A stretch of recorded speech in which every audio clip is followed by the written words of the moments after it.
ጤና ይስጥልን ውድ የመረጃ የዩቲዩብ ገጽ ተከታዮችና አድማጮች እንደምን አላችሁ? ለዕለቱ የተመራረጡትን አርዕስተ ዜና ወደ እናንተ ይዘን ቀርበናል። በቅድሚያ ዋና ዋና አርዕስተ ዜናዎችን ነግራችኋለን። ህወሓት እንዳልሸባብ የህወሓት ያልሸባብ ባህሪ መላበሱን የአሜሪካ የውጭ ጉዳይ ሚኒስተር አስታውቋል። ስቴት ኦፍ ዲፓርትመንቱ ያስቀመጣቸው 6 አስገራሚ ተመሳሳይነታቸውን እያጋሩ ነው። በዚህም ጉዳይ በዜና ጥንቅራችን አካተናል። ጭንብል ለብሰው ታጣቂዎች በመቀሌ አፈና እያካሄዱ ነው ተባለ። ታጣቂዎቹ አሰቃቂ እርምጃ እየወሰዱ ነው ተብሏል። በትግራይ የጭንብል ታጣቂ የታገዘ የግዳጅ ወታደራዊ አፈሳ ስጋት ፈጥሯል። በዚህም ጉዳይ በዜና ጥንቅራችን አካተናል። ቆይታችሁ የምትሰሙት ይሆናል። ወያኔ ሓርነት ትግራይ የተቃወሙት የ76 ዓመት አዛውንት ታሰሩ። በትግራይ ክልል የእንደርታ ተወላጅ የሆኑት የ76 ዓመቷ ነባር ታጋይ አህዛፍ ሁሉፍ በክልሉ ስላለው ፍትህ እጦት፣ መልካም አስተዳደር እክልና የፖለቲካ ብልሽት አስመልክቶ ከ3 ቀናት በፊት የሰጡት ቃለ መጠይቅ መነጋገሪያ መሆኑን ተከትሎ በህወሓት ታጣቂ ታግተው መታሰራቸው ተሰምቷል። በዜና ጥንቅራችን አካተናል። እነዚህን የመሳሰሉ አርዕስተ ዜና ወደ እናንተ ይዘን ቀርበናል። ቤተሰብ ለመሆን ላይክ፣ ሼር፣ ሰብስክራይብ ማድረግዎን እንዳይረሱ። ወደ መጀመሪያው የዜና ጥንቅራችን ስናልፍ የአሜሪካ ኤምባሲ ልዑክ በሚቀጥለው ሳምንታት ወደ መቀሌ ሊያመሩ መሆኑን ምንጮች ገለጹ። በአዲስ አበባ የሚገኘው የአሜሪካ ኤምባሲ ከፍተኛ ልዑክ ቡድን የሚቀጥለው ሳምንት ወደ መቀሌ ከተማ ያቀናሉ ተብሎ እንደሚጠበቅ ለጉዳይ ቅርብ ከሆኑ ምንጮች ያስገኘው መረጃ ያመላክታል። ስለ ጉብኝቱ ዋና ዓላማ፣ ስለ ልዑክ ቡድን አባላት ማንነት እስካሁን በይፋ የተገለጸ ነገር ባይኖርም ይሁን እንጂ መቀሌ ከህወሓት አመራሮች ጋር ይገናኛል ተብሎ ይጠበቃል። ይህ ጉዞ በህወሓትና በፌዴራል መንግስት መካከል እየተካረረ የመጣ ውጥረት ለማርገብ ሊሆን እንደሚችል ከወዲሁ ብዙዎችን ግምት አስገኝተዋል። ጭንብል ያጠለቁ ታጣቂዎች አሰቃቂ እርምጃ እየወሰዱ ነው ተባለ። ቢቢሲ ትግረኛ በትግራይ ክልል እየተፈጸመ ስላለው የግዳጅ ወታደር አፈሳ አስደንጋጭ የምርመራ ሪፖርት ይዞ ወጥቷል።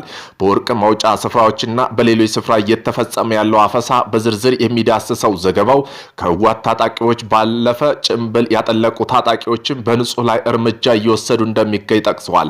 በዚህ ጭንብል ያጠለቁ ታጣቂዎች የህወሓት ወታደሮች ስለመሆናቸው ግን ከወዲሁ ምንም ነገር የታወቀ የለም። ግንቦት 17 2018 ዓመተ ምህረት በአቢ አዲ ከተማ አቅራቢያ የሚገኝ 2 የወርቅ ማዕድን ማውጫ አባግባ እና ሩብሃዝ ከሚባሉ አካባቢዎች የትግራይ ኃይሎች አርሚ 60 አባላትና ፊታቸውን የሸፈኑ ታጣቂዎች ከ700 በላይ ሰዎች እንዳፈሱ ቢቢሲ ትግረኛ ከተጎጂና ከተጎጂ ቤተሰቦቻቸው መረጃ አግኝተዋል። የ4 ልጆች አባት የሆነው አቶ ሰለሞን ኃይለማርያም አቢ አዲ ከተማ ላይ ሌሎች ሰዎች ድንጋይና አሸዋ በአህያ በመሸከም የቀን ጉልበት ስራ ሰርተ የሚያገኙ የገንዘብ ልጆች ያሳድግ ነበር። ነገር ግን እንደተለመደው ለስራ ከወጡ በኋላ ከዚያ በኋላ እነሱና ያጎቱ ልጅ ወደ ቤት ሳይመለሱ መቅረታቸውን ቤተሰቦቻቸው ለቢቢሲ ትግረኛ ገልጸዋል። ባለቤቱ ወይዘሮ መህረን ኪዳነ ማርያም ከሰኞ ዕለት ወደ ስራ እንደሄደ ጠዋት 3 ሰዓት ላይ ነው የወሰዱት። የምሰራበት ቦታ መንገድ ዳር ስለሆነ በግዳይ ታፍሰው በመኪና ሲያልፉ አየሁኝ። በዚህ መኪና ላይ አለ ሲሉኝ 500 ብር ተበድሬ ስጡልኝ ብዬ ሰጠኋቸው ብላለች።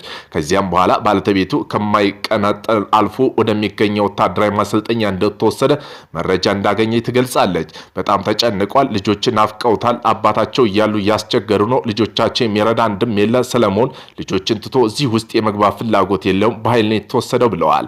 ዘካሪያስ ከወርቅ ማውጫ አካባቢ ፊታቸውን ከሸፈኑ ታጣቂዎች በኃይል ታፈሱ በመቶ የሚቆጠሩ መካከሎች አንዱ ነው።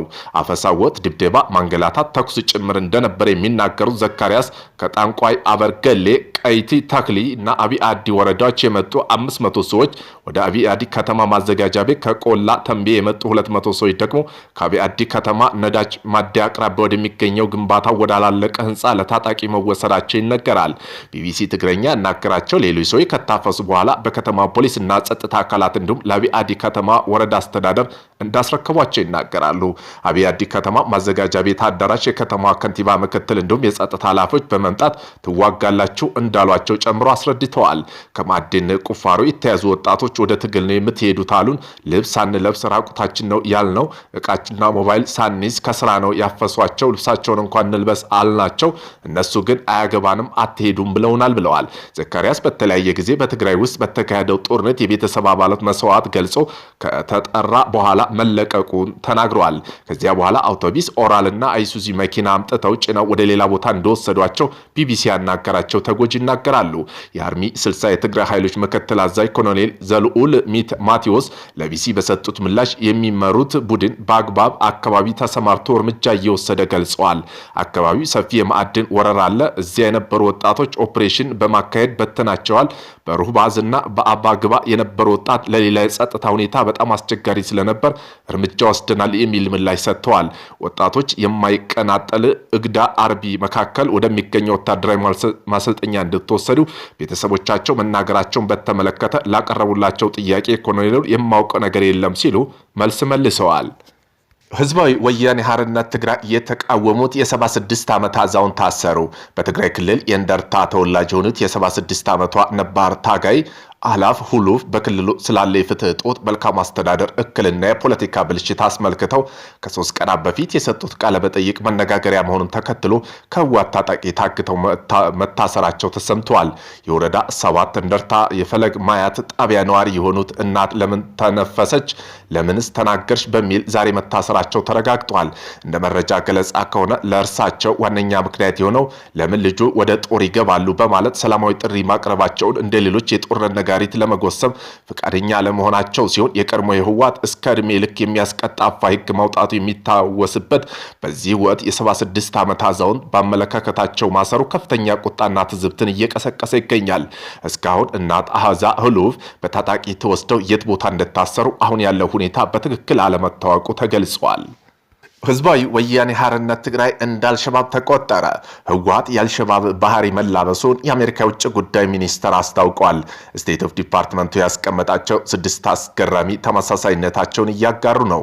የአሜሪካ የውጭ ጉዳይ ሚኒስተር ስቴት ኦፍ ዲፓርትመንት ይፋ ባደረገው ዓመታዊ የሽብርተኝነት ሪፖርት ህወሓት በአገር ውስጥና በጎረቤት ሀገር ላይ የፈጠረ የጸጥታ ስጋት ከአሸባሪ አልሸባብ ቡድን ጋር በማነጻጸር በርካታ ተመሳሳይ ባህሪ እንዳሏቸው አመላክተዋል። በሪፖርቱ መሰረት ሁለት ቡድኖች በዋናነት የሚመሳሰሉባቸው 6 ቁልፍ ነጥቦች የሚከተሉት ናቸው። እያንዳንዱ ባንድ እናብራራቸዋለን። በመጀመሪያ የምንመለከታቸው ሁለቱም ቡድኖች በንጹህ ዜጎችና በመንግስት መዋቅሮች ቪአይፒ አካላት ላይ ያነጣጠሩ የደፈጣና የሽብር ጥቃቱ የመሰንዘር ተመሳሳይነት ባህሪ ያላቸው። በሁለተኛም ህወሓት ሆነ አልሸባብ ህገወጥ የሰዎች ዝውውር፣ የኮንትሮባንድ ንግድና ህገወጥ የገንዘብ ዝውውር ለታጣቂዎችና ዋና ገቢ ማስገኛ ፈንድ ማድረጋቸው ተገልጿል። በሶስተኛ ሁለቱም ድርጅቶች ሰላም ለማስከበር ጸጥታ ለማስከበር የሚንቀሳቀስ የሀገር መከላከያ ሰራዊትና የህብረቱ ኃይሎች ዋነኛ ጠላት አድርጎ ይፈርጃል። በአራተኛ ወጣቶች በተሳሳተ ፕሮፓጋንዳ በብሔር ጽንፈኝነት በሃይማኖት ሽፋን በመቀስቀስ ለጦርነትና ለሽብር ተግባር በስፋት ይመለምላሉ። በአምስተኛ ለጥፋቱ ተልእኮች የሚሆኑ የጦር መሳሪያ በህገወጥ መንገድ በድንበር ማቋረጫዎችን ከሚንቀሳቀሱ ዓለም አቀፍ አውታር መረቦች ጋር በመገናኘት ያገናኛል። በስድስተኛና በመጨረሻ ሁለቱም ቡድኖች ከሀገር ውስጥ አልፈው በመላው አፍሪካ ቀን ሆርን ኦፍ አፍሪካ ሰላም መረጋጋት ዋነኛ ደህንነት ስጋት መሆናቸውን በጋራ ተመላክተዋል። ይህ የአሜሪካ የውጭ ጉዳይ ሚኒስተር ሪፖርት ህወሓት በሰሜን ኢትዮጵያ የከፈተው ጦርነት ያደረሰው ውድመት ተከትሎ ድርጅቱ ለዓለም አቀፍ የሽብር ባህሪ የተላበሰ መሆኑን በግልጽ ያሳየበት ነው ተብሏል።